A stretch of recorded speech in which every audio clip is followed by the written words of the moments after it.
untuk masuk di dalam hadirat-Nya yang kudus.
Mazmur 100 ayat 2. Berbahagia, beribadahlah kepada Tuhan dengan sukacita, datanglah di hadapannya dengan sorak-sorai. Kita mau datang di tempat ini dengan penuh sukacita, dengan sorak-sorai, meskipun di dalam hidup kita masih banyak pergumulan dan masalah yang terjadi. Setiap manusia pasti tidak lepas dari masalah, tapi kita boleh datang di dalam rumah Tuhan dengan penuh sukacita, dengan penuh ucapan syukur kita. Amin. Amin. Ya, kita akan mengangkat suatu pujian. Yesus Tuhan ditinggikan. Kita mau meninggikan Dia, Allah kita yang pada hari ini kita memperingati hari kenaikan Tuhan Yesus, di mana Tuhan naik ke surga dengan tujuan, dengan maksud apa? Untuk menyediakan tempat bagi kita, umat-umat yang dikasihinya. Sehingga kita sebagai anak-anak Tuhan, kita mempersiapkan diri kita. Kita mau mempunyai tujuan hidup kita yang jelas. Kalau kita mau menerima tempat yang kerajaan-Nya di surga nanti, Tuhan telah sediakan tempat bagi kita. Haleluya.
Kami yakin dan percaya Engkau punya tujuan naik ke surga untuk menyediakan tempat bagi kami semuanya Tuhan. Kami menjadi anak-anak-Mu Tuhan. Kamu mau hidup punya tujuan yang benar di hadapan-Mu Bapa. Kami mau belajar untuk taat akan kebenaran firman-Mu Tuhan. Terima kasih Tuhan pada saat pagi hari ini Tuhan. Kau mau pimpin ibadah dari awal pertengahan sampai akhirnya Tuhan. Dan kau melawat ibadah pada saat pagi hari ini Tuhan. Meskipun kita dalam kelompok yang kecil, kami boleh yakin dan percaya 1, 2, 3 orang berkumpul atas nama Tuhan. Kami yakin Tuhan hadir di tengah-tengah kami Tuhan. Kau berikan sukacita kepada kami, berikan damai sejahtera kepada kami Tuhan. Dan ibadah pada saat pagi hari ini kami boleh merasakan ada ibadah yang berkemenangan Tuhan. Benar-benar dapat menyenangkan hati-Mu Bapa.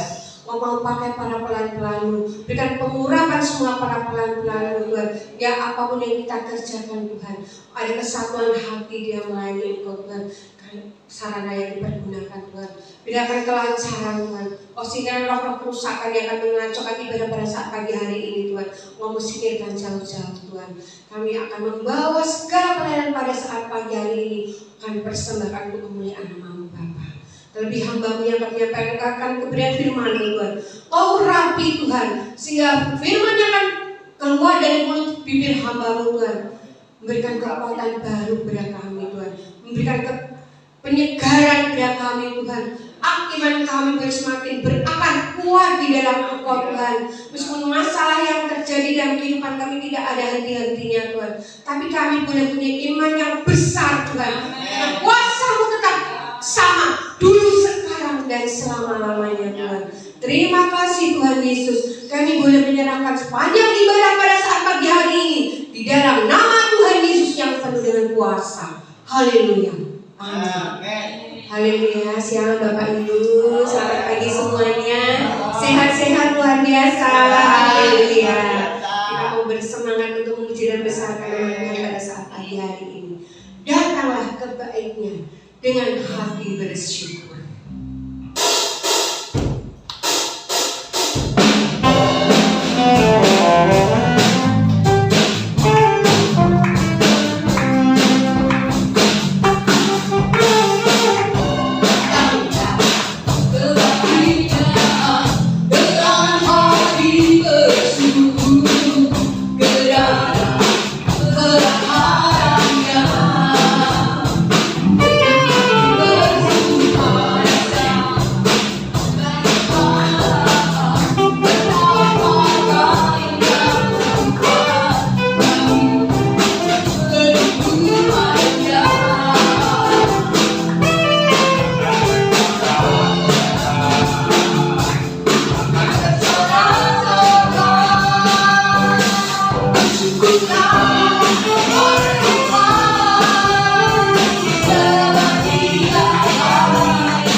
gak ngantuk, kita boleh lebih bersemangat dengan berdiri. Amin Bapak Ibu.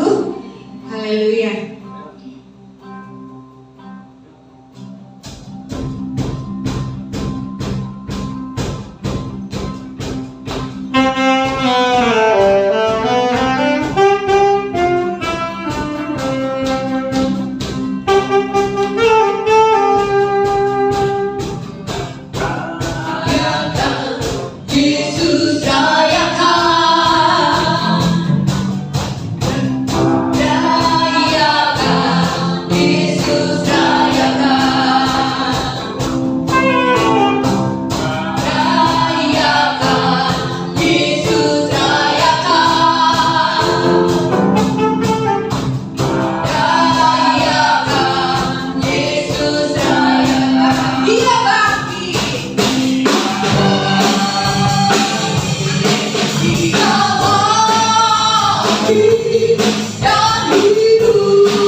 Kesaksian bagi Bapak Ibu yang ingin bersaksi, mungkin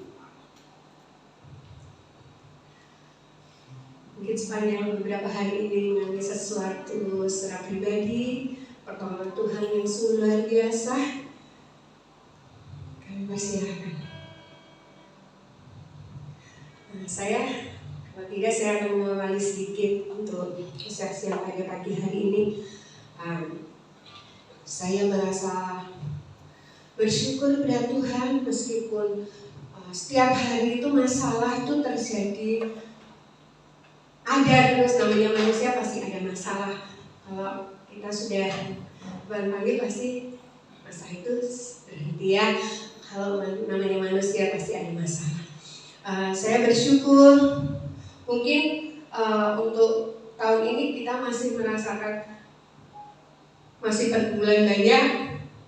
Kalau pajak, kita punya kendaraan pasti wajib membayar pajak. Untuk bayar mobil ini kan kita membeli itu karena ex dari gereja Bethel. Saya bergumul untuk saya bergumul mobil itu, okelah saya mau dengan ex dari gereja Bethel itu karena apa? Pajak. Karena kalau kita punya kendaraan mobil itu pajaknya besar. Dan waktu 1 tahun itu terasanya cepat sekali.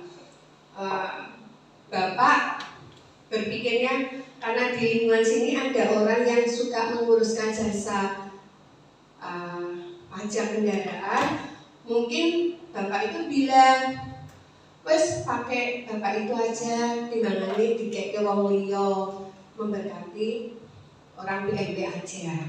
Ya itu tidak masalah, ya tidak apa-apa.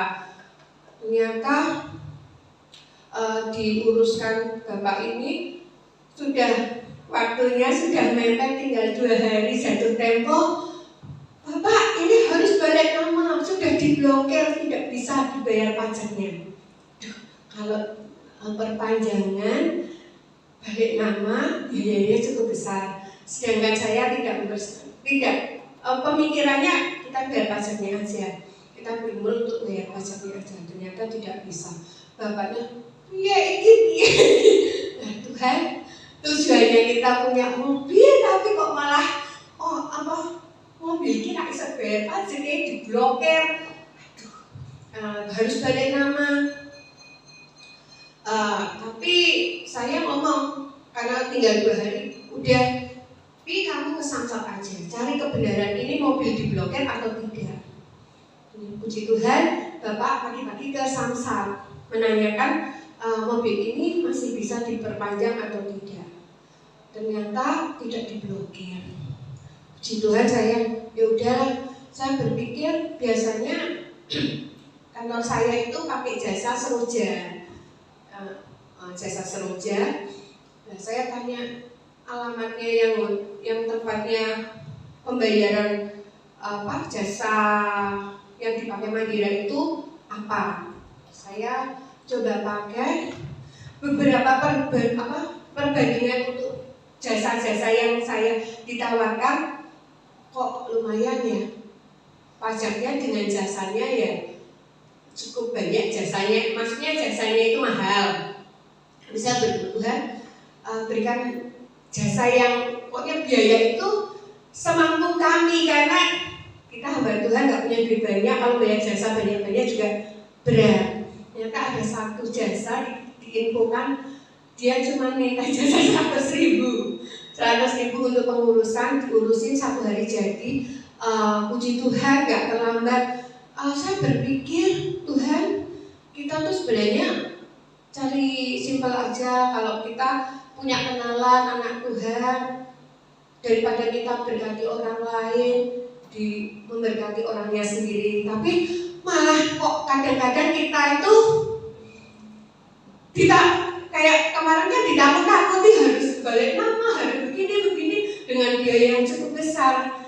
Aduh, tapi kok ternyata tidak diblokir. Itu apa, kadang-kadang itu permainan jasa supaya mendapatkan mungkin biaya yang lebih besar. Tapi kemurahan Tuhan, saya merasakan campur tangan Tuhan itu luar biasa. Perbandingan jasa yang diinfokan ke saya itu, saya mendapatkan jasa pengurusan STNK itu paling murah dibandingkan yang lainnya. Itu saya rasakan kalau nggak pertolongan Tuhan nggak tunjukkan, karena waktu sudah 1 hari. Saya pikir kalau memang itu kena denda ya resiko, karena sudah mepet. Sedangkan Bapak pikirnya sudah seminggu info pakai orang lain, ternyata gagal, tidak bisa. Saya tarik, terus mana STNK tak ambil, tak lewatkan jasa yang kenal aja. Langsung 2 hari jadi dengan bayar yang cukup murah. Sampai orangnya bilang gini, bayar pajakmu ini kayak bayar pajak motor. Orang kadang-kadang ya memang, makanya saya itu pikir kalau untuk diganti dibalik nama-nama pribadi itu bayarnya pajak 2 juta lebih, kan cukup berat. Tapi saya mempertahankan nama gereja itu karena supaya pajaknya itu cukup lumayan. Cuman bayar motor pajak cuma 700, kalau pribadi 2 juta lebih kan lumayan, perbandingannya cukup. Sampai dia mau menarik uang jasanya itu, galuh nek mamane mahal-mahal bayar jasa, pajaknya aja murah, ditariknya murah. Itu kalau nggak pertolongan Tuhan. Kalau saya hal yang sepele ini, saya merasakan pertolongan Tuhan, karena waktu kurang 1 hari jatuh tempo, ternyata bisa diturusin, nggak terlambat. Ternyata juga nggak diblokir, kan karena pertolongan Tuhan yang boleh kami rasakan, sehingga sesuai dengan kemampuan keuangan kita untuk membayar. Malah ada yang menganjurkan, wes nek mamane balik nama, ora usah bayar baik pajeki. Engko 2027 toh dibalik nama. Tapi kan saya berpikir ini jangkanya 2024 ke 2027. Kayak suwi lah nek luwih-luwih lho nek ditilang malah resikonya cukup besar. Kita berpikir kan cari yang aman-aman saja. Tapi kemurahan Tuhan karena pertolongan Tuhan, hal sekecil apapun kalau kita mengandalkan Tuhan pasti Tuhan akan buka jalan. Haleluya. Mungkin ada dari Bapak Ibu yang akan bersaksi, akan bercerita. Kalau tidak ada, kita akan angkat pujian lagi. Allah sumber kuatku. Haleluya.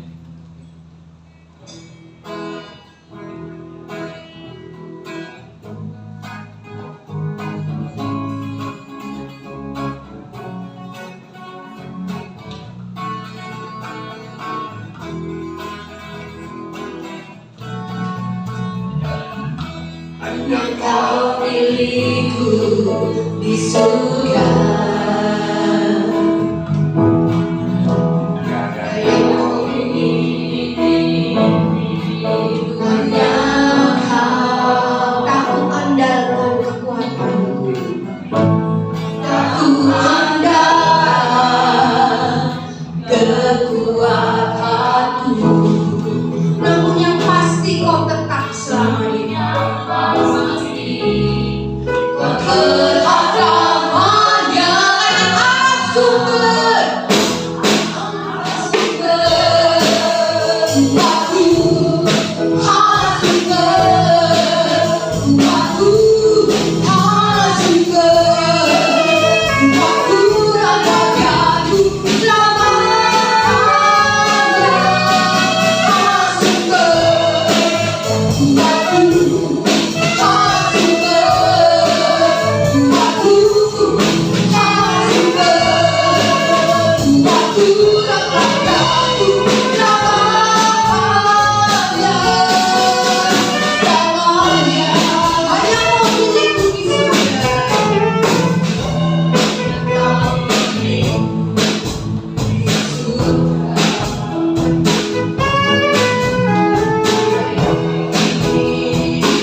yang membuat kami berharga, Engkau yang membuat kami bernilai. Jika hari ini kami boleh merayakan hari kenaikan Tuhan, sudah 40 hari Engkau menyatakan kebangkitan-Mu sesuai dengan nas kitab suci. Dan kalau hari ini Engkau membuat kami terpisah daripada Yesus yang mengasihi kami, itu karena ada sesuatu yang indah Engkau catat dalam setiap kebenaran. Biar hari ini lewat kenaikan Tuhan, hati kami tidak sedih, hati kami tidak khawatir, iman kami tidak goyah, tetapi kami dimantapkan ada sesuatu yang besar yang Engkau sedang akan kerjakan untuk gereja Tuhan ketika Engkau sudah naik ke surga. Dan Engkau akan menyatakan kemuliaan-Mu kelak sebagaimana kasih setia. Di dalam nama Yesus kami akan belajar kebenaran firman. Haleluya. Amin. Puji Tuhan, silakan duduk. Bapak Ibu Saudara, shalom. Haleluya. Mari kita buka Alkitab kita di dalam kitab Injil Lukas pasal yang ke-24 ayat yang bagian akhir. Injil Lukas pasal yang ke-24 ayat yang ke-50. Lukas pasal yang ke-24 ayat yang ke-50, 51 dan 53. Jadi kita lihat sama-sama. Kita harus tahu makna kebangkitan, makna kenaikan. Kebangkitan sudah dinyatakan 40 hari 40 malam. Dia nampakkan bagi orang percaya. Dan hari ini kita nggak boleh sedih atau kita boleh bangga punya Tuhan yang menggenapi firman. Ayat 51. Dan ketika ia sedang memberkati mereka, ia berpisah dari mereka dan terangkat ke surga. Mereka sujud menyembah kepadanya. Lalu mereka pulang ke Yerusalem dengan bersuka cita. Mereka senantiasa berada di bait Allah dan memuliakan Allah. Bapak Ibu Saudara, tentunya jika kita menyimak Alkitab ini, tentunya kita akan merasa sedih karena ada perpisahan. Sopo sing tak sedih, yang Tuhannya mati, disalib, diidolakan dan dia nggak bangkit. Tentunya murid-murid pada ngelewung, imannya ngelewung, imannya pergi ke daerah asalnya. Kalau dia sebagai nelayan, dia akan jadi nelayan. Kalau dia sebagai pemungut juga, dia akan menjadi pemungut juga. Kalau dia sebagai tabib, dia akan kembali sebagai tabib, kembali kepada profesinya semula. Kalau dia sebagai orang berdosa, dia akan kembali kepada posisinya sebagai orang berdosa. Jadi itulah kesimpulan Yesus yang mati. Tetapi 40 hari 40 malam Yesus tidak mau didikotomikan, dia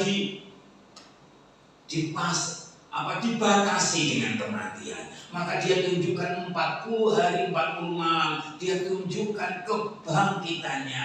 Bukan hanya kepada beberapa murid, tetapi kepada beberapa orang. Bahkan dia bisa makan ikan bakar di tepi danau Galilea bersama dengan muridnya, bersama dengan orang. Mereka bisa makan, bisa minum. Bahkan mereka ketika jalan ke Emmaus, Tuhan tunjukkan beberapa orang, bahkan tunjukkan kepada orang yang tidak meyakini tentang kebangkitan, kepada Thomas. Dia tunjukkan kebangkitannya ketika pintu dan jendela dan rumahnya tertutup. Yesus ada di situ. Itulah sukacita. Yesus pun tidak mati, Yesus pun bangkit, puji Tuhan. Tetapi Bapak Ibu, hari ini dan ketika mereka sedang memberkati mereka berpisah. Antara muridnya beberapa orang, kira-kira 300 orang, dia ada di situ, ikut Tuhan menurut Injil Lukas dalam penyelidikan. Jadi disaksikan beberapa orang, kebangkitan ini disaksikan beberapa orang, dan mereka merasa sedih jika Yesus yang bangkit itu tidak terus tinggal di antara mereka. Senang, tapi di sisi lain mereka memberkati dan mereka berpisah, dan Yesus terangkat ke surga, bukan sekedar terangkat ke langit atau mikrot atau mungkin piknik ke langit, enggak. Kitab suci katakan Yesus kembali ke surga, ke tempat asalnya, bahwa dia adalah makhluk surgawi, dia adalah makhluk ilahi, kembali kepada keilahiannya, walaupun saat itu dia masih manusia lahiriah seperti kita, yang bisa dibatasi oleh ruang dan waktu. Yesus ada di Emmaus, tidak ada di tempat yang lain. Yesus ada bersama dengan muridnya, tidak ada kepada muridnya yang lain. Itu keterbatasan Yesus. Tapi hari ini menjadi sukacita bagi kita. Dia kembali kepada proporsionalnya sebagai Allah yang pernah jadi manusia 100% dan ada kepribadian Allah dalam Yesus, dan dia meninggalkan kemanusiaannya kembali kepada surga. Jadi di sini pagi hari ini kita sedang belajar tentang makna kenaikan. Kenapa Yesus tidak dituliskan hanya terangkat ke langit? Kalau terangkat ke langit, maka ada makhluk lain yang bisa terangkat ke langit. Siapa itu? Neil Armstrong, seorang astronot pertama yang bisa menginjakkan di langit, yaitu di bulan. Kalau mungkin, ya tak usah yang lain, nabi-nabi yang lain bisa terangkat ke langit. Siapa? Nabi Muhammad bisa naik sampai ke langit tingkat ke-7, lebih banyak lagi. Rasul Paulus bisa naik sampai ke tingkat langit yang ke-3. Si Lukas katakan, Yesus bukan sekedar naik di tingkat berapa lapis, mungkin atmosfer di atas kita, troposfer itu di atas yang ruang hampa itu, bahkan yang ketiga sampai ke dimensi yang lain. Nah, Yesus ada di situ. Yesus bisa naik ke surga, terangkat ke surga. Maknanya apa, Bapak Ibu? Hari ini kita baca nas ini, lalu membawa mereka keluar kota ke dekat Betania. Di situ ia mengangkat tangannya dan memberkati mereka. Dan ketika ia memberkati mereka, ia terpisah dan terangkat ke surga. Jadi maknanya apa, Bapak Ibu? Dia Yesus yang terangkat ke surga, supaya kita orang percaya ada tempat yang pasti. Dia terangkat ke surga, dia kembali ke surga, dia ke tempatnya memberikan pelajaran makna bagi setiap orang percaya bahwa dia sedang menyediakan tempat bagi kita. Dia terangkat menyediakan tempat bagi kita. Yuk hari ini undang kita ke surga. Caranya dengan apa, Bapak Ibu? Hanya ada 2 caranya. Cara yang pertama, tiba-tiba kita diangkat ke surga. Bahasa di orang di luar sana, kita langsung mokso, ketemu sama simbau rekso. Siapa? Gusti Yesus. Kalau Tuhan izinkan iso mokso dan moksonya yakin di surga. Dan belum waktunya, sebab kita belum dengar sangkakala alat berbunyi. Orang yang mati di dalam Tuhan dibangkitkan apapun kematiannya. Belum waktunya. Tapi hanya ada cara kita ke surga. Dengan cara apa? Kita harus inna ilahi wa inna ilahi rajiun, dari Tuhan datang kepada Tuhan, alias mati. Maka kita menggenapi firman Tuhan dalam Roma pasal yang ke-6 ayat yang ke-23. Di sana katakan, sebab upah dosa itulah maut. Yang menjadi pemisah ini Roma, coba kita lihat sebentar. Roma pasal yang ke-6 ayat 23. Inilah Yesus punya maksud kenapa dia harus mati, terus dia bangkit, terus naik ke surga. Kok rasanya jadi manusia terus kekal selama-lamanya? Enggak.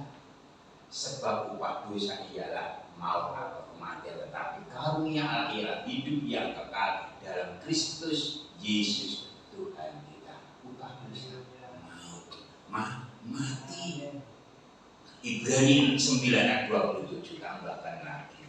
Kita banyak ayat hari ini. Apa maksudnya? Dan sama seperti manusia ditetapkan mati hanya satu kali saja, dan sesudah itu dihakimi. Manusia mati hanya satu kali. Orang percaya mati satu kali dan terus apa? Nah, kita nikmati janji Tuhan, kita tidak dihakimi karena Tuhan adalah hakim kita yang agung. Itulah maksud kenapa dia harus ke surga. Yuk tulis lagi referensi Yohanes pasal yang ke-9 ayat 27. Mati, sudahlah. Tetapi Tuhan gak mau mati, dia bangkit, maka dia ke surga. Ada tujuannya yang dikasihnya. Yohanes katakan, jawabnya, telah kukatakan kepadamu dan kamu tidak mendengarnya. Mengapa kamu hendak mendengarkannya lagi? Barangkali kamu mau menjadi muridnya juga. Kok ayatnya tidak? 27. Yohanes 9 ayat 27. Inilah kita menjadi muridnya Tuhan. Telah kukatakan kepadamu, kamu tidak mendengarnya. Mengapa kau tidak mendengarkannya lagi? Barangkali kamu menjadi muridnya juga. Nah, inilah tujuannya kalau kita menjadi muridnya Yesus. Dia sudah mati, dia naik ke surga. Dia menyediakan satu tempat hidup yang kekal. Karena apa? Karena Yesus ada di surga. Kemarin firman Tuhan, Injil Yohanes tentang 15, Pak Isan tambahkan ayat 15 itu ada di dalam Yesus. Nah, kalau kita ada di dalam Yesus, kita akan menikmati janjinya yang kekal. Memang kita harus yang pertama, memang manusia mati. Saya pun bisa mati mungkin karena sakit, mungkin karena suatu hal. Kita harus memisahkan antara tubuh dan jiwa dan roh kita. Tetapi Yesus bangkit dan naik ke surga, menyediakan tempat bagi kita. Inilah maksud yang dimaknai kebangkitan dan kenaikan. Enggak bangkit aja terus hidup terus, enggak.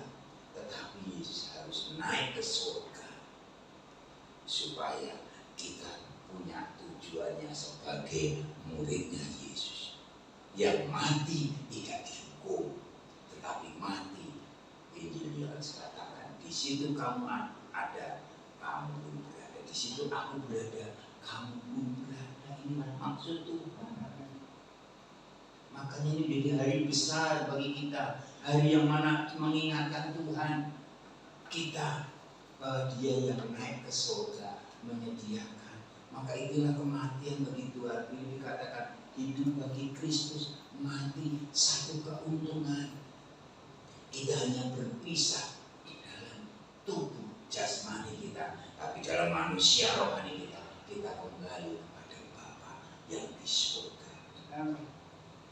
Ini tujuannya Tuhan, ini maksudnya Tuhan. Coba bayangkan kalau Tuhan Yesus tidak naik ke surga, dia hidup sampai sekarang ini. Mungkin umurnya Yesus bisa 3.000 tahun. Wah, setua apa? Terus Yesus tidak menikmati surga, hanya ngasih janji saja. Kalau ngasih janji, menikmatinya, orang yang dipercaya sama Dia nggak bisa cerita antara di surga itu ada apa. Tetapi hari ini Yesus harus naik ke surga dan menyediakan tempat bagi kita orang. Itulah tujuannya Dia. Maka Dia, Injil Lukas tadi, mereka pergi dengan sukacita. Mereka kembali ke Yerusalem dengan sukacita. Mereka datang ke bait Allah, mereka dengan sukacita. Mereka datang ke gereja dengan sukacita bahwa Tuhannya itu tidak mati. Tuhannya enggak hanya sekedar terangkat ke langit, orang lain ada di langit. Tetapi Yesus lebih daripada itu, Dia terangkat ke surga, menyediakan tempat bagi kita. Maka Dia enggak sedih datang ke Yerusalem bersekutu pada Tuhan, datang ke bait Allah dengan sukacita. Dia menyembah Tuhan, memuji Tuhan, bukan Tuhan yang enggak kelihatan,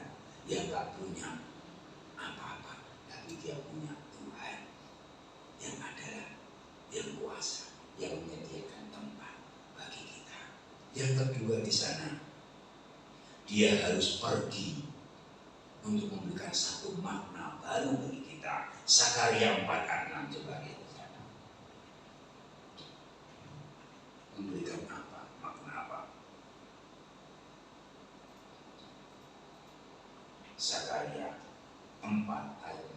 Maka berbicara ia kata, inilah firman Tuhan kepada Zerubabel punya, bukan dengan keperkasaan dan bukan dengan kekuatan, melainkan dengan rohku, firman Tuhan semesta alam. Sakaria dikatakan, inilah firman Tuhan kepada Zerubabel, ini pembuangan dibalik kepada tempat Yerusalem tadi. Dia berkata dalam nubuat, bukan dengan keperkasaan dan bukan dengan kekuatan, melainkan dengan rohku, firman Tuhan ini. Dia pergi ke surga untuk memberikan roh yang memberikan keperkasaan. Ya, iman yang menjadi perkasa, walaupun Yesus tidak bersama dengan dia, seperti sedia kala. Dia memberikan kekuatan kepada muridnya yang saat itu ada. Bahkan lebih besar lagi kepada murid-muridnya sekarang, menjadi muridnya yang perkasa, yang kuat, yang gagah. Oleh karena rohku, rohnya siapa punya kalau punya? Rohnya Yesus itu loh, maka dia harus pergi. Nah, rohnya itulah yang akan menginsapkan kita. Dan dia harus pergi, dia harus tinggalkan dunia, dia harus naik ke surga untuk menyediakan tempat bagi kita. Tetapi yang kedua, kita yang ada di sini, gereja yang ada di sini, umat Tuhan yang ada di segala zaman dan dunia belum kiamat, Roh Kudus bekerja. Yohanes 16 ayat 7 ini berguna. Roh Kudusnya dia turunkan untuk menginsapkan. Maka ada babak baru. Zamannya Bapa sudah habis, diakhiri dengan zamannya Yesus, zamannya anak. Zamannya anak sudah habis, ganti harus kembali. Namun benar yang kukatakan ini kepadamu adalah lebih berguna bagimu jika aku pergi. Tuhan pergi. Sebab jika aku tidak pergi, penghibur itu tidak akan datang kepadamu. Tetapi jika aku pergi, aku akan mengutus dia kepadamu. Jadi dia pergi ke surga. Wis, jatahku sudah habis. Sekarang zamannya belum habis. Aku akan pergi. Jadi kalau Yesus itu masih sebagai manusia yang mengasihi kita dengan penuh kasih karunia-Nya, maka pekerjaan yang memberikan kekuatan hanya ada di daerah Palestina sana. Yang ada hanya orang-orang di sekitar di situ. Lah di Indonesia, lah kita jauh. Sehingga orang harus rontok-rontok datang ke pegunungan, dia harus meditasi, rasanya berat. Walaupun ada di sejarah lokal kita, orang untuk mencari kebenaran dia harus meditasi, mereka harus tokoh, mereka harus apa, sehingga mereka kenal yang namanya Bapak Kiai Tunggul Gunung yang ada di Pati sana. Dia harus datang ke gunung mana ini? Perbatasan Gunung Lawu, terus ketemu sama seseorang yang menginsapkan dia, terus ketemu sama seorang petapa perempuan berkelahi secara ilmu kedajayaan. Akhirnya jadi istrinya. Bukan hanya perang dengan ilmu kedian, tetapi juga perang dengan ilmu kebatinan dia. Dan ketika batinnya dan batin memperbincangkan tentang dia tahu itulah dia Yesus. Maka dia turun gunung ketemu pendeta Belanda di Malang dan dia dimenangkan. Terus dia mengembara di daerah Pati di sana. Dan sekarang ada gerejanya. Kembalinya teman kuliah saya. Sudah pendeta keberapa itu? Nah muridnya ada di Purworejo namanya Kiai Sadra. Akhirnya gereja dikaji. Nah jadi kebenarannya seperti apa? Dia nggak akan menerjemahkan, nggak akan sempurna. Hanya bisa bahasa-bahasa sanepo, bahasa-bahasa yang nggak jelas. tetapi dia harus pergi ke surga. Dan dia katakan oleh Yohanes, lebih berguna jika aku pergi. Nanti rohku itu yang akan menghiburnya akan datang, menguatkan dan akan berikan kepada kita orang percaya. Ya, nah inilah maksudnya Tuhan dia pergi ke surga. Dia jadi manusia nggak akan terbatas. Dia hanya ada di sana. Nanti yang di sana nggak diomani, hanya dapat berkatnya, kabar baiknya, tapi berkatnya tidak. Ya. Yohanes 16 ayat 8 tambah 1 ayat.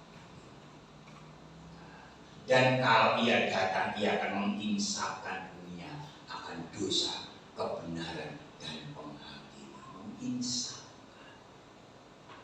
Roh Kudus itu akan menginsafkan dunia akan dosa, akan kebenaran dan akan penghakiman. Roh Kudus, maka dia naik. Ketika dia baca firman Tuhan, kita izinkan Roh Kudus datang, Roh Kudus datang, jamaah tiap hati. Kadang kalau kita nggak punya Alkitab, kadang kalau kita firman Tuhannya seminggu sekali kita dengarkan karena kita nggak punya orang. Tapi Roh Kudus itu bebas, mari Roh Kudus bekerja, Roh Kudus masuk menerangi hati kita. Lewat hati nurani kita bisa, lewat pikiran kita bisa, lewat fenomena bisa Roh Kudusnya bekerja. Walaupun kita nggak ketemu sama pribadi Yesus. Yohanes 14 ayat 26. Ya, Yohanes 14 26. Tetapi penghibur yaitu Roh Kudus yang akan diutus oleh Bapa dalam namaku, namanya Yesus, dia yang akan mengajarkan segala sesuatu kepadamu dan mengingatkan kamu akan semua yang telah kukatakan kepadamu. Nah, Roh Kudusnya itu mengingatkan kita. Kadang-kadang kita nggak hafal nas-nas Alkitab. Tapi Roh Kudus ini diizinkan oleh Yesus mengingatkan kita dan kita mulai terbuka. Tuhan, aku orang mungkin Tuhan. Mari Roh Kudus berbicara, kita buka hati kita. Buka hati untuk Rohmu Tuhan, kita buka hati. Roh Kudus berbicara dengan hati kita. Terus otak kita menangkap karena kita manusia yang berakal budi. Otak kita berpikir, terus mata kita melihat. Fenomena lewat perjalanan kita agar kita insaf dan kita hidup dalam pengajaran Tuhan. Itu anehnya ketika menyebut Tuhan tadi, Roh penghibur itu yaitu Roh Kudus yang diutus oleh Bapa dalam namanya Yesus. Dialah yang akan mengajarkan. Jadi kalau kita nggak punya nama Yesus yang memberikan nama itu, nggak mungkin orang percaya. Orang bisa buka Alkitab. Saya buka perdebatan yang hari-hari baru sentral antara Esa Soro sama pendeta siapa sama Domitan. Pintar Alkitabnya, tetapi untuk menjadi percaya kok orang tidak percaya. Bahkan orang bisa belajar Alkitab lebih hafal daripada kita, tapi kok mereka tidak percaya dalam namaku. Benar kata Tuhan, hatinya tertutup. Siapa yang tutup? Ya mungkin karena ini loh, rohnya ini loh. Dalam namaku yang mengajarkan segala sesuatu. Dan rohnya ini tidak ada di orang itu sehingga tidak bisa percaya. Kalau kita bisa percaya bahwa Yesus adalah Tuhan, itu bukan karena hafal Bapak itu. Dalam iman Kristen kita bisa menyebut Yesus adalah Tuhan dengan mulut kita, bukan karena kita hafal. Tetapi Roh Kudus yang dalam nama Yesus yang mengajarkan itu. Gak mungkin kita bisa fasih tapi itu menjadi percaya, gak gampang. Karena Roh Kudus itu yang ada dalam nama Yesus yang memeteraikan itu. Jadi kita bersyukur. Roma 8 ayat 13. Roh Kudus itu membuat kita apa? Dia harus datang supaya umatnya yang dekat dengan Yesus dia bisa katakan sekarang nggak ada Yesus, Yesus ada di surga, dia nggak akan turun, nanti turun bisa gini, Yesus ada di sana, Yesus ada di sana, Yesus ada di sana. Nah, hari ini ada pengajaran sesat. Nah, besok ada seminar. Ya, itu katakan. Sebab jika kamu hidup menurut daging kamu akan mati, tetapi jika oleh Roh kamu mematikan perbuatan-perbuatan buruk, kamu akan hidup. Sebab jika kamu hidup menurut daging kamu akan mati. Kita hidup dalam daging mesti mati. Tetapi jika oleh Roh kamu mematikan perbuatan-perbuatan buruk, kamu akan hidup. Artinya ingin disebut, jika kita hidup oleh Roh, kita akan hidup walaupun kita mati dalam daging. Roh kita hidup. Yang saya share itu dalam perjalanan tentang kematian manusia. Nah, di sini ayo kalau kita mau hidup hanya satu, Rohnya itu ada dalam kita dalam nama Yesus. Maka Yesus harus pergi. Manusia mati ya wis mati. Kalau mau cerita orang percaya mati, tetapi enggak. Ceritanya Yesus sudah demikian, kasihnya Bapa sudah demikian. Ya sudah, waktunya sudah habis, maka dia naik, dia berikan yang daging, biarlah mati nanti daging, tetapi yang ada roh dia akan hidup. Maka dia turunkan Roh Kudusnya dari kita. Roma 15:13. Semoga Allah sumber pengharapan memenuhi kamu dengan segala sukacita, damai sejahtera dalam iman kamu, supaya oleh kekuatan Roh Kudus kamu berlimpah-limpah dalam pengharapan. Oleh karena Roh Kudus tadi kita berlimpah-limpah pengharapan karena Allahnya sumber, dan oleh kekuatan Roh Kudus yang diberikan dalam nama Yesus, kita boleh mendapatkan kelimpahan pengharapan. Maka Yesus harus tinggalkan. Maka dia utus Roh Kudusnya. Mau umat Tuhan yang ikut Yesus, dia diberkati. Besto, yakinlah, jangan sedih, jangan susah. Mereka sujud menyembah di baitnya Allah. Mereka sujud menyembah di Yerusalem, kotanya Allah. Mereka tinggal di situ, menantikan janji Roh Kudusnya saat itu. Nah, kita sudah gak janji, sudah penggenapan. Pertanyaannya, adakah Roh Kudus dalam hati kita? Yesus gak ada di hati kita, Yesus ada dalam pikiran kita. Lewat perkataan firman ada dalam pikiran kita. Enggak percaya Yesus ada dalam pikiran manusia, maka Yesus dipertentangkan itu. Jika kita lihat di YouTube, kita lihat di post Kristen Progress, Yesus kok yang ngobrol ya? Ada dalam pikiran tapi tidak ada di dalam hatinya apa? Enggak ada Roh Kudus, maka dia berkata kita perlu pengelimpah harapan dia naik. Itulah makna daripada kenaikan. Hari ini kita rayakan dengan sukacita. Aku tidak jadi yatim piatu. Aku punya Roh Kudus yang dijanjikan 2000 tahun yang lampau. Sekarang Roh Kudus tidak ada di surga, ada di setiap hati orang percaya. Berapa ada hatinya? Hari ini ada hati 10, ada 11. Roh Kudus ada di 11 orang. Di keluarga kita ada berapa anggota?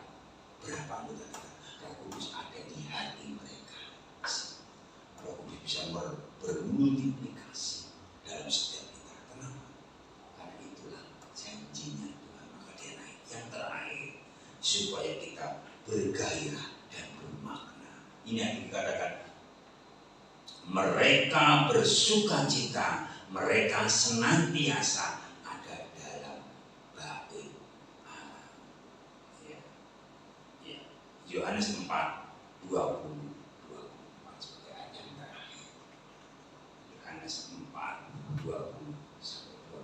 Nenek moyang kalian menyembah di atas gunung ini, di atas gunungnya Tuhan ini, Bukit Horeb.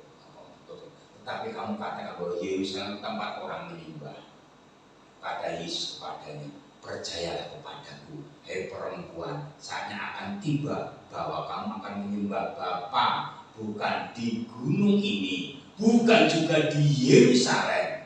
Kamu menyembah apa yang tidak kamu kenal, kami menyembah apa yang kami kenal, sebab keselamatan datang dari bangsa Yahudi.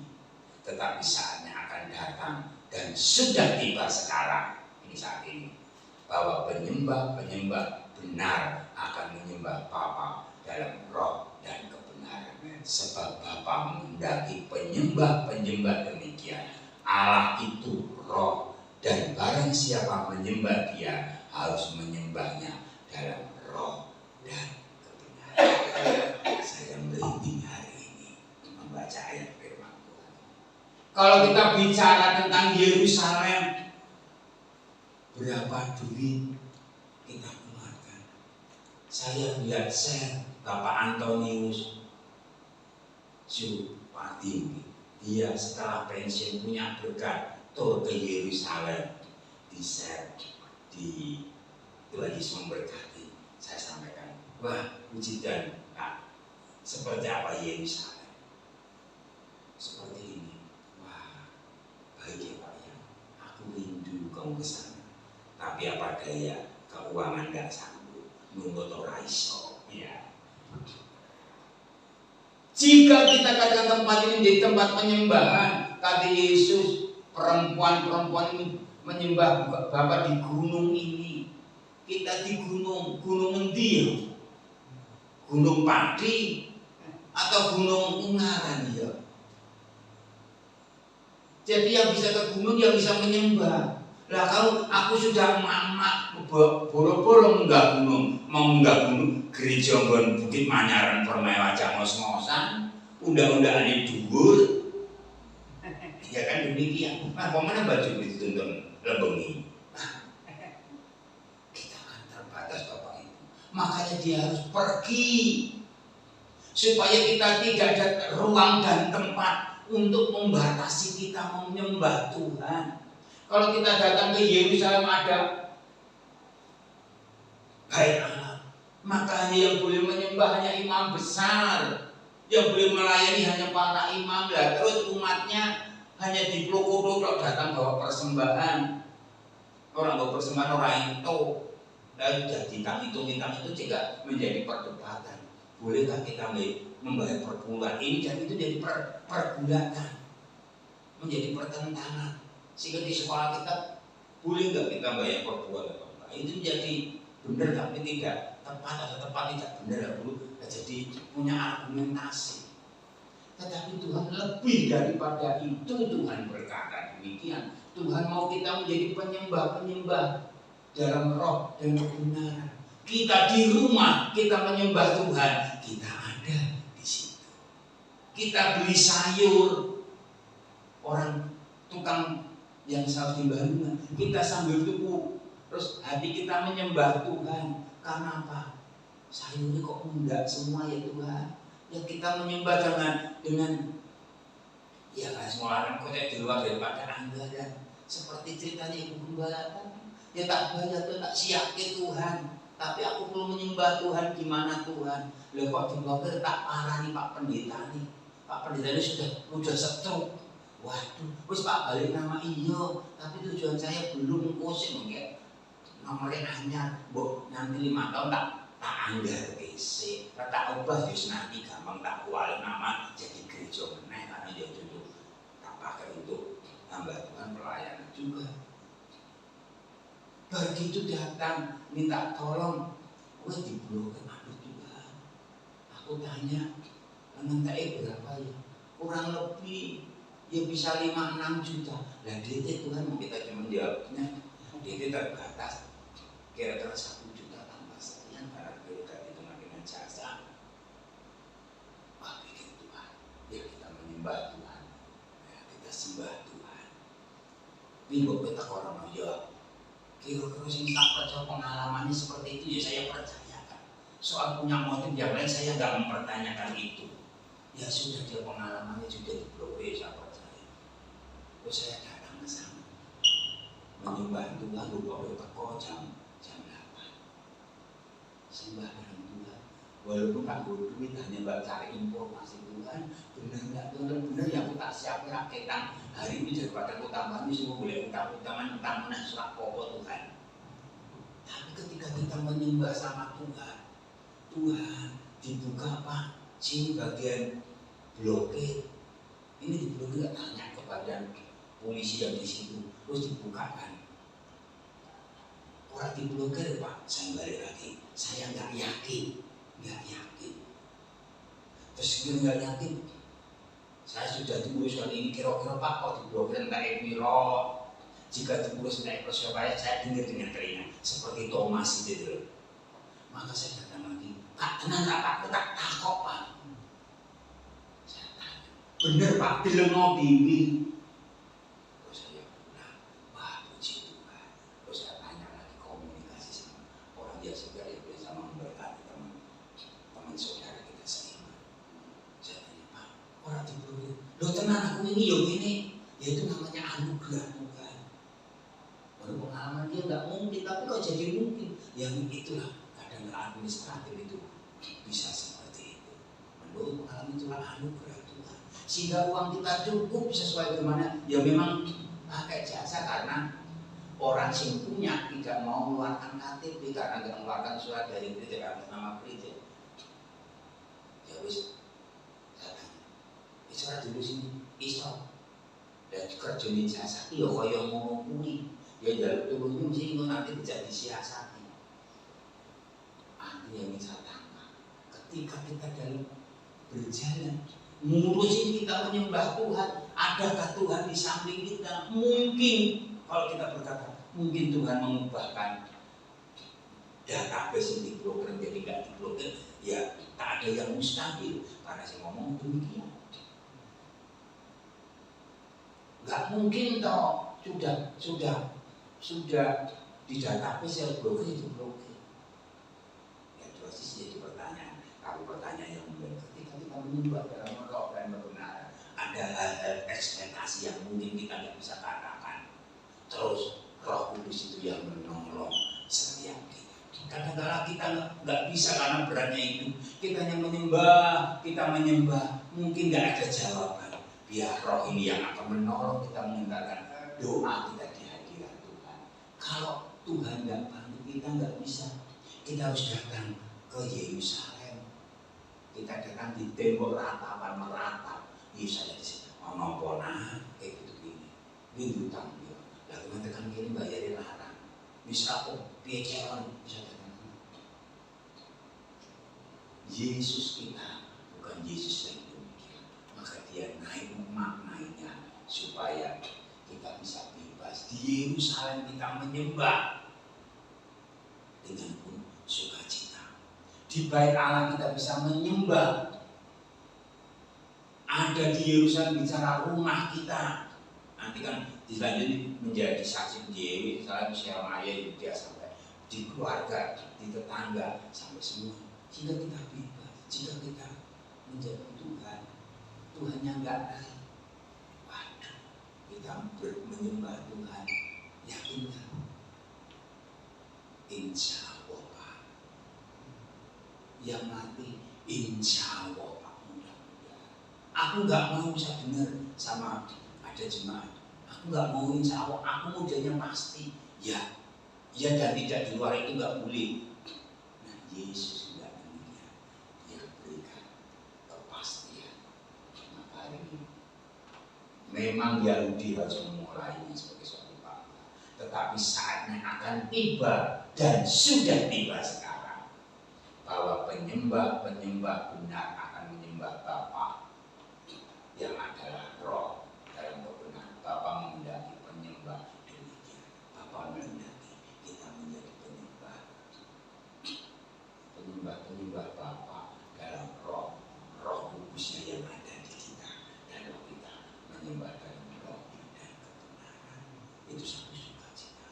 Sehingga nanti ayat sebelumnya dikatakan, tinggallah kamu di sini sampai kamu dilengkapi dengan kekuasaan dari tempat yang maha tinggi. Ya. Coba kita lihat Injil Yohanes tentang kenaikan Tuhan.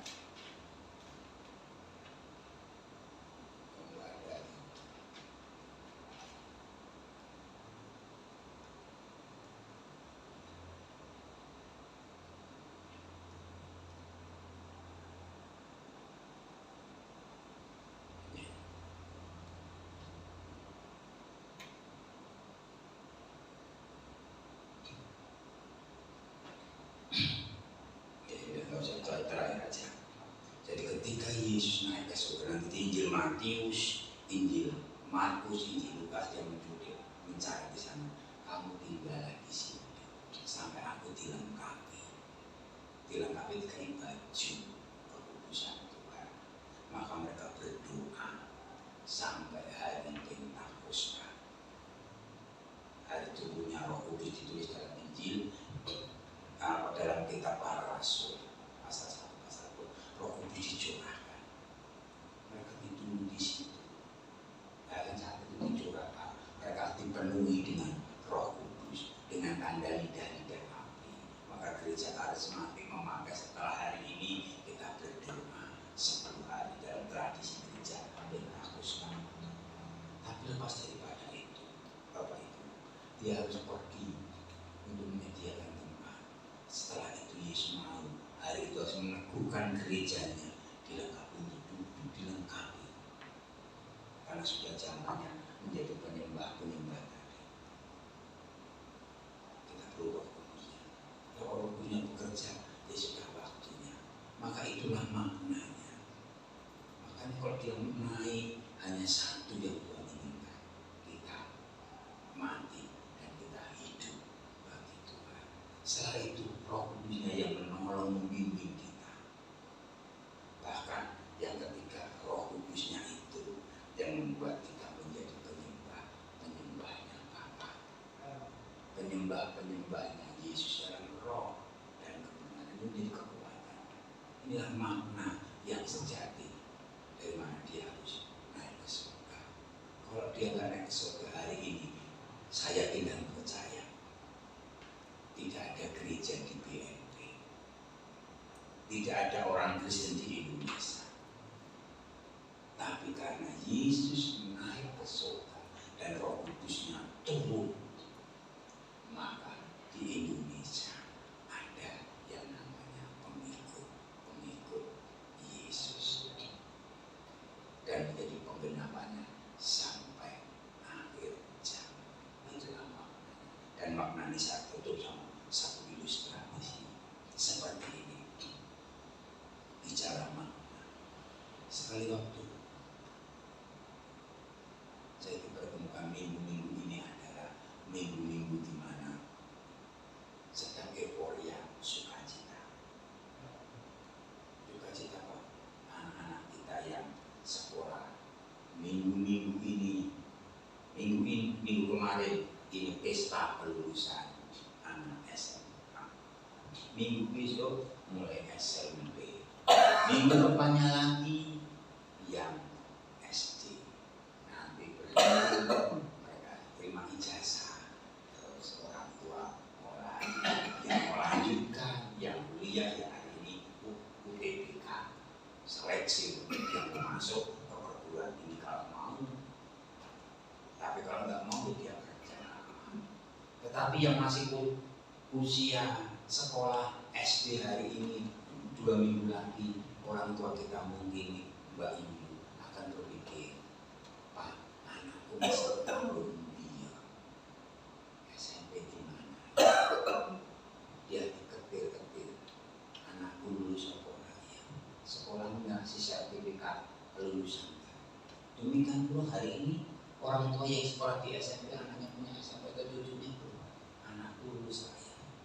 Kira-kira nanti saya lanjutkan. Aku punya uang, tapi kalau aku nggak punya makna kelulusan, aku nggak bisa lanjutkan. Artinya mengulang lagi.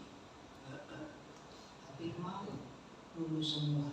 Orang tua sebenarnya, ya ada yang memaknainya. Aku tak pernah rasa mangkat. Aku demi datang anakku menerima legalitas. Dia sudah disaksikan oleh sekolah lembaga itu. orang tuanya datang, ngambil hanya secara kertas. Anakku sudah lulus, diganti dengan jenjang yang lebih tinggi. Minggu ini nanti SMP. Ditunggu, mungkin euforianya ini kegembiraan, bukan ini dicoret-coret atau piye. Itu ada cerita sendiri. Tapi ketika di legalitas lulus, maka ada sejarah luar biasa memaknainya demikian. Dari kekhawatiran, dari ketakutan menjadi sukacita. Nah, Roh Kudus juga demikian. Berpindah. Yesus sudah lulus, sudah lolos dari korbannya yang kudus dan yang berkenan kepada Bapa. Sekarang gantinya, tongkatnya, estafetnya dia berikan ke Roh Kudusnya. Dulu hanya untuk bangsa Israel yang sukacita diampuni dosanya, dimukjizatkan hanya orang Israel. Mungkin kita bisa marah, Tuhan kok pilih kasih. Maknanya seperti ini. Bapa kita adalah Bapa yang sempurna. Maka Tuhan Yesus harus kembali kepada posisinya sekarang. Roh Kudusnya turun sekarang. Kita sudah melewati, ini bukan zamannya bapak-bapak gereja, tapi sudah zamannya akhir zaman. Maka banyak pengajaran sesat. Maka besok Senin ada pengajaran pertumbuhan gereja di akhir zaman. Ya, kita undang pengurus gereja kalau bisa ikut. Kita catatkan. Kenapa? Karena semakin banyak pengajaran sesat yang sama-sama ini punya pikiran. Bahkan yang benar belum tentu benar. Yang salah dikatakan berkali-kali bisa jadi benar. Perang ideologi, perang pemikiran dicucuk otaknya dengan teknologi yang sekarang. Ini tantangan gereja. Iblis sudah tahu nih, waktunya tinggal sebentar lagi. Dia kerjanya lembur untuk menyabet 3/4 malaikat sudah disabet jatuh semua. Kalau 100% sudah 75% sudah jadi pengikut iblis. Maka sejarahnya iblis sudah tahu. Aku dan konco-koncoku Yesus tahu bar, ceritaku bar, tak buang di dalam kebenaran. Maka dia tidak senang bermain Tuhan ini. Maka dia berupaya begitu Pak untuk menyesatkan umat gambarannya sendiri, yaitu kita. Tuhan tidak mau. Maka dia turunkan Roh Kudusnya bagi setiap kita. Supaya kita boleh berpesta sukacita di hadirat Tuhan. Kita nggak ditipu dayakan oleh si setan, si jahat itu. Kita tetap kuat walaupun tantangan. Sampai batas waktunya Tuhan, dia akan datang kepada milik kepunyaannya dan mengangkat kita, disatukan kita. Oleh dikatakan tadi, kita perlu Roh Kudusnya hari-hari masuk dalam hati kita, memenuhi pikiran kita, memenuhi hati kita, sehingga kita menyembah dalam buka hati. Pertanyaan hari ini, apakah masih ada Roh Kudus dalam hati kita? Itu jadi pertanyaan. Yesus memang sudah ada di surga, Yesus di sana, saya di sini. Nah, Roh Kudusnya ada nggak? Menjadi perenungan kita perlu minta pasal Roh Kudusnya tinggal di hati kita. Kita menjadi penyembah, kita kebebasan menjadi penyembah. Saya yakin dan percaya engkau ada di sini, engkau mengaku Yesus sebagai Tuhan. Kau itu karena pekerjaan Roh Kudus. Kita ada di sini itu hanya karena pekerjaan Roh Kudus, bukan pekerjaan karena tanggalnya merah sehingga menjadi hari persamaan. Saya yakin tidak. Bukan karena kita jadi warga gereja sehingga kita ada di sini. Saya nggak percaya. Saya lebih percaya kita ada di sini. Kepaksa atau tidak kepaksa, karena ada Roh Kudus yang menggetarkan hati kita. Jadi pertanyaannya, maukah Roh Kudus terus membakar hati kita? Roh Kudus ada dalam hati kita, membawa kita sehingga Kita ada di Yerusalemnya Tuhan. Kita ada di baitnya Tuhan dengan penuh sukacita. Sehingga kita menjadi penyembah Allah dalam roh dan kebenaran. Itulah maknanya dia naik ke surga. Supaya dia tidak menjadikan kita jatuh-jatuh. Wis tak tinggal sakar enggak. Tuhan mau supaya kita semua bergairah sebagaimana Yohanes 4 ayat 20 sampai 24. Kita bergairah, kita bersungguh-sungguh. Yang membuat engkau sungguh-sungguh bukan karena kamu, tetapi karena Roh Kudus mau. Cuma kadang-kadang kita tutupi dengan keyakinan kita. Kita tutupi dengan pikiran kita. Kita tutupi dengan kekerasan. Roh kita sudah ngomong, hati kita sudah ngomong, kita tutupi. Yuk kita buka hati kita. Izinkan Roh Kudus bekerja dalam kita. Maka genaplah kata kemarin Injil Yohanes yang kemarin kita pelajari bersama-sama. Dan Injil Yohanes pasal berapa? 15. Iya. 14 apa aja? 15. Kamu adalah sahabatku. Roh Kudus mau kita sahabat, bukan kawan, bukan lawan. Engkau sahabatku, lebih dekat. Engkau sahabatku. Jika kamu berbuat apa yang kuperintahkan padamu, aku tidak menyebut kamu lagi hamba, sebab kamu tidak tahu apa yang diperbuat oleh Tuhan, tetapi aku menyebut kamu sahabat karena aku telah memberitahukan kepadamu segala sesuatu yang telah kuberi dengar dari Bapa. Dia dengar, sampaikan kepada Bapa, sampaikan kepada kita. Nah hari ini jika kita sahabatnya Roh Kudus, kami isinya Roh Kudus, kita dengar di telinga kita, Roh Kudus berbicara dalam hati kita. Terus otak kita berbicara, terus diterangi Roh Kudus. Kita ada penunjukan, terus kita menyembah Tuhan. Ada di mana? Di Yerusalem, di rumah kita. Ada di tempat mana kita sedang. Terus kita menyembah. Mungkin kita tak minta, Tuhan sediakan. Sama seperti tadi, saya berjalan dari sekolahan sampai sini. Saya menyembah Tuhan, naik motor melewati jalan Preo kali bandar. Ya, karena itu diblokir, saya harus bayar kurang lebih 8 juta mungkin. Di desa itu menyembah Tuhan. Kalau memang itu ya spesifik mana, ya saya bayar becor nih. Tapi aku menyembah Tuhan, Tuhan tahu keperluanku. Tak malah nih sing punya, wes tau balik orang mau baik. Tapi kita menyembah Tuhan, tahu Tuhan pergumulanku. Mobilnya sudah ada di gereja Tuhan. Tak pakai untuk pelayanan, kadang-kadang pakai untuk sebisa yang kita berpada dengan yang ada. Tuhan mau tahu pergumulan. Aku hanya nyebut nominal. Tuhan tahu yang diblokir bisa dibuka, yang tidak mungkin bisa jadi mungkin. Itulah masalah kita sembah dalam roh dan kebenaran. Saya juga hari ini saya akan umumkan sebagai pengumuman juga. Saya akan menyembah Tuhan. Ada 10 hari nanti hari Pentakosta, tradisi gereja. Hari yang ke-50 dicurahkan darah. Saya akan berdoa setiap jam 7 sampai ini tanggal 10, 11, 12, 13, 14, 15, 16, 17, 18. Ini 7, 8, 9, 10. Jadi tanggal yang ke 21. Minggu, jadi minggu menjadi hari Pentakosta. Ya kan? 1, 2, 3, 4, 5. Yang ke-10 ada tanggal 19 dari Pentakosta. Sampai doa Tuhan. Saya nggak tahu Tuhan. Aku menyembah dalam jemaat mau menyembah dalam keadaan.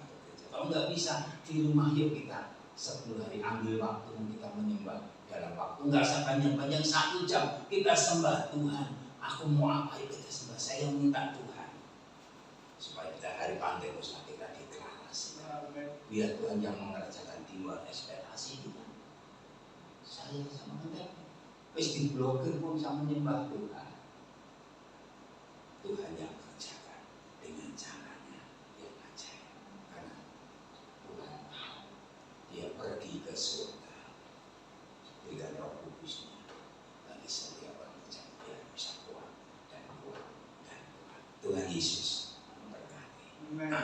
kita mengikuti bersama-sama.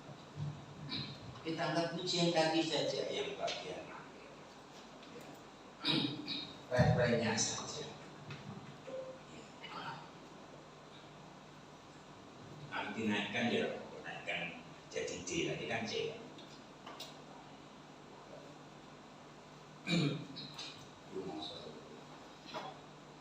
Dari awal juga enggak apa-apa. Ya, nanti bantu ya.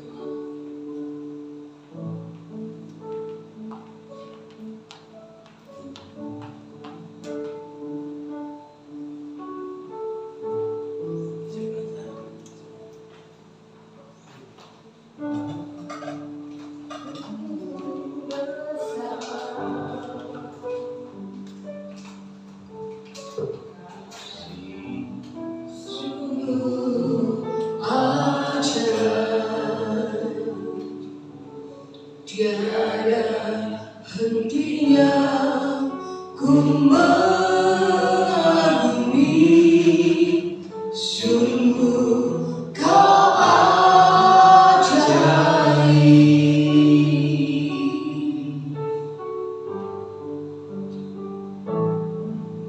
Tuhan, kau sungguh besar.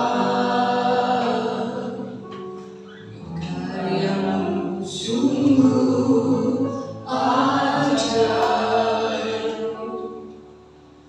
tiada hentinya ku mengagumi,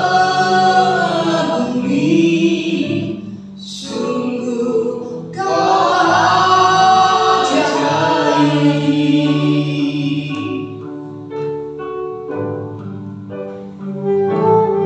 Mau selalu bersyukur kepadamu Tuhan, anugerah-Mu mempesonaku.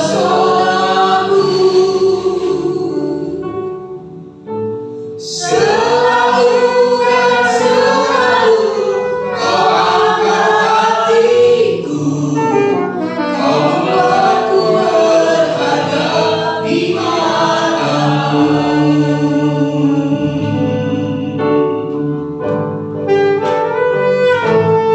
Mau selalu bersyukur kepadamu Tuhan, anugerah-Mu mempesonaku. Selalu dan selalu Kau angkat hatiku, Kau membuatku berharga di mata-Mu. Mari kita tundukkan kepala, biarlah musik melantunkan pujian. Kita berharga di hadapan Tuhan. Kita bersyukur sama Tuhan. Kalau hari ini kita bisa berdiri di hadapan Tuhan.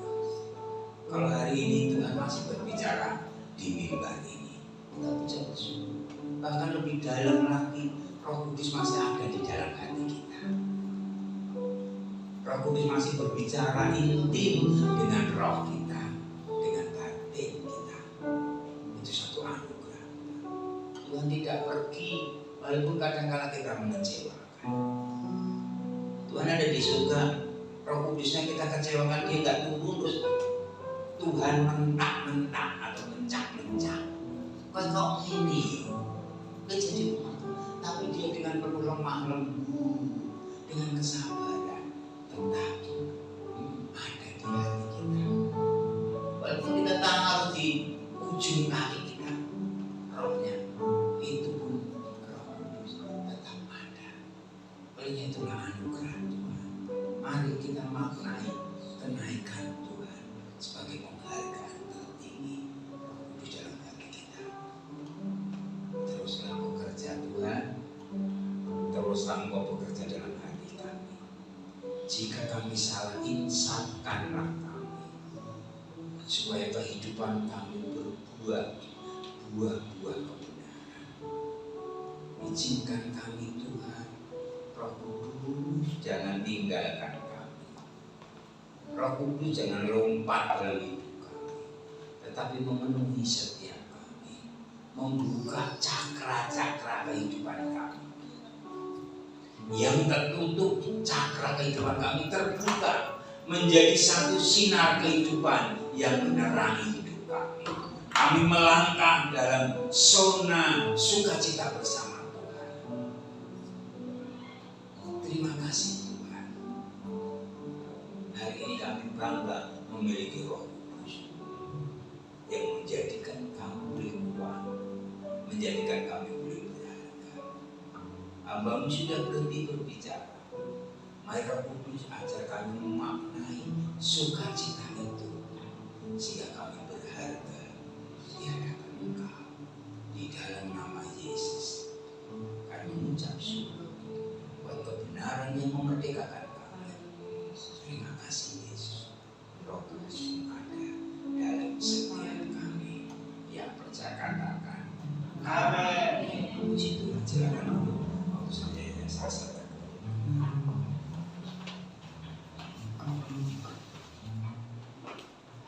Haleluya. Pada saat siang hari ini kita akan bersyukur kita kepada Tuhan dengan penuh kasih Kristus. Ibu Lisa boleh membawakan persembahan. Bu Heri bisa berdoa untuk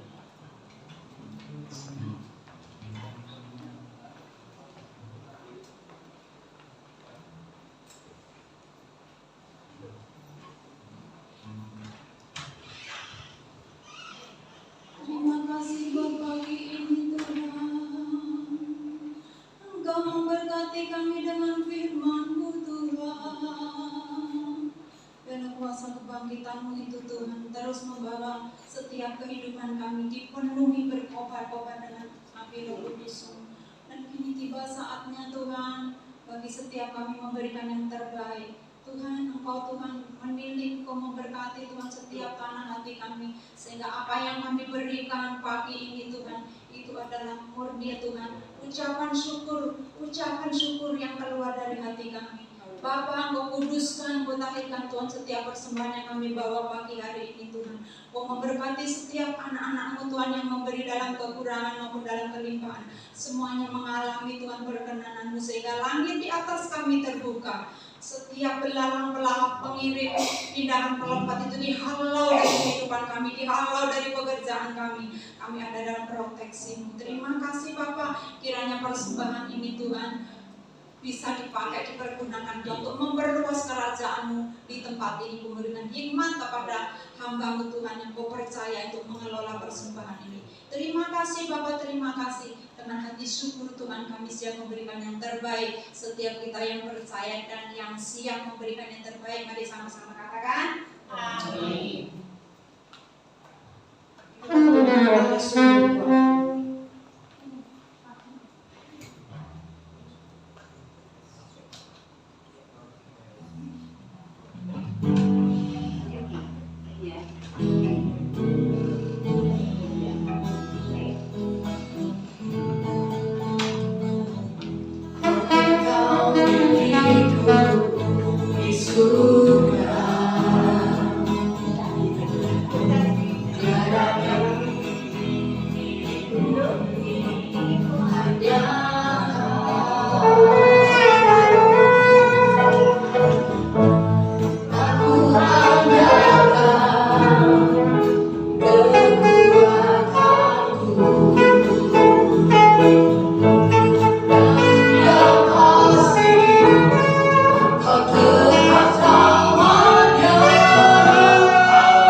Puji Tuhan.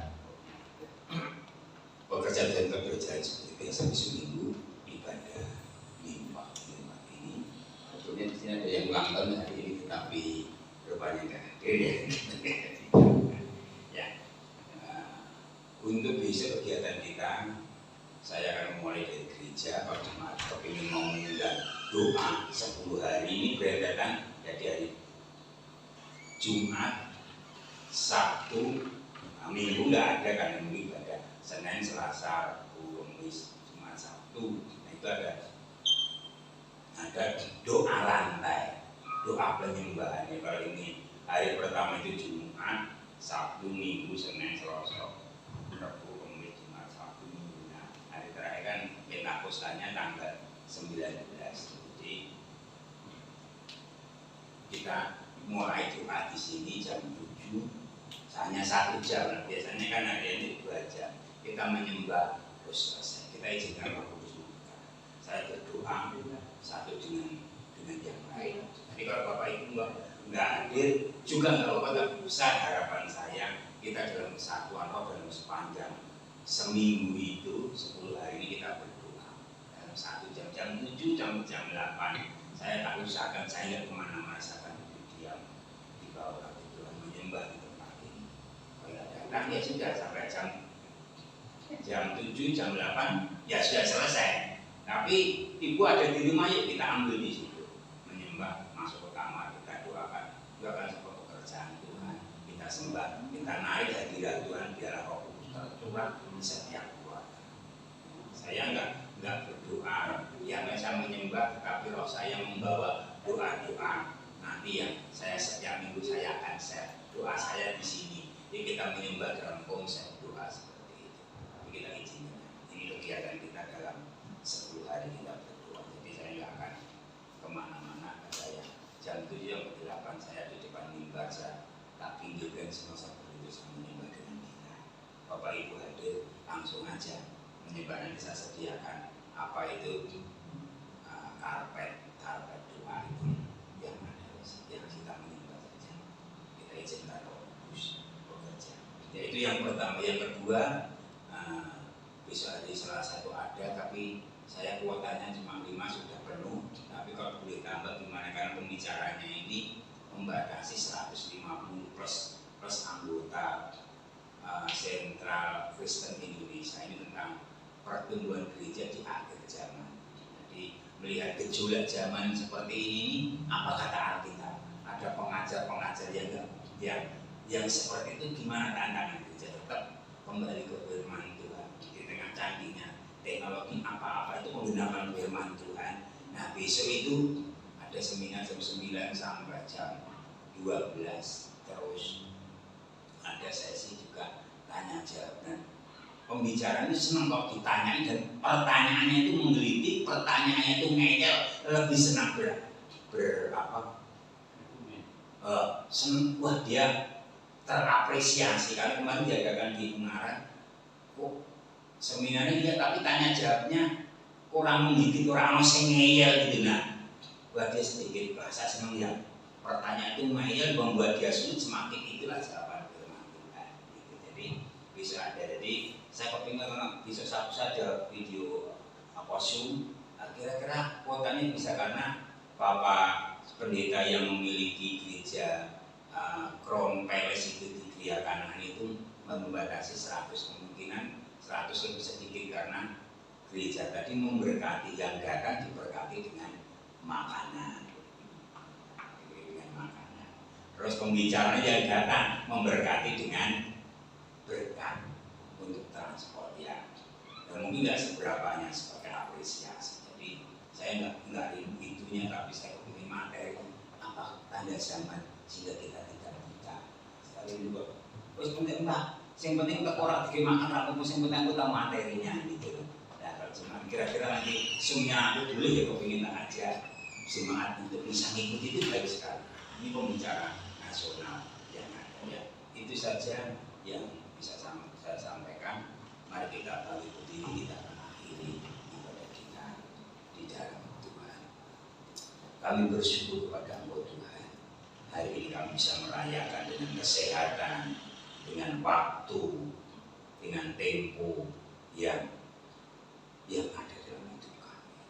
Terima kasih Tuhan, Engkau naik ke surga. Engkau tinggalkan kami, terima kasih Tuhan. Tetapi kami sangat berterima kasih Engkau memberikan Roh Kudus-Nya bagi setiap kami.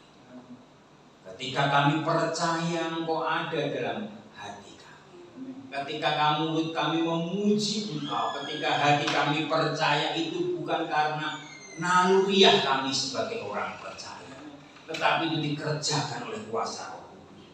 Mari Roh Kudus tetaplah Engkau bekerja dalam hati kami, menginsafkan dosa kesalahan, membawa kami dalam terang ilahi, supaya Tuhan dari situlah mengalir air kehidupan, membawa kepada jalan-jalan yang Kau inginkan. Walaupun mungkin ada air mata, walaupun mungkin ada salib, tetapi kami yakin Roh Penghidup itu yang diutus oleh Bapa memenuhi hati kepikiran kami, untuk kami cakap, untuk kami kuat, bahkan kami boleh berhikmat dalam pengetahuan Allah.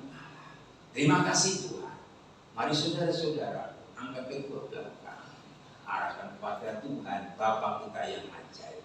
Biarlah berkat-Nya membawa Engkau sukacita, membawa Engkau kemenangan, dan Roh Kudus memampukan Engkau berjalan dalam terang ilahi-Nya Tuhan. Saudara-saudaraku yang kekasih, mari kita akhiri ibadah kita dan kita terima berkat-Nya.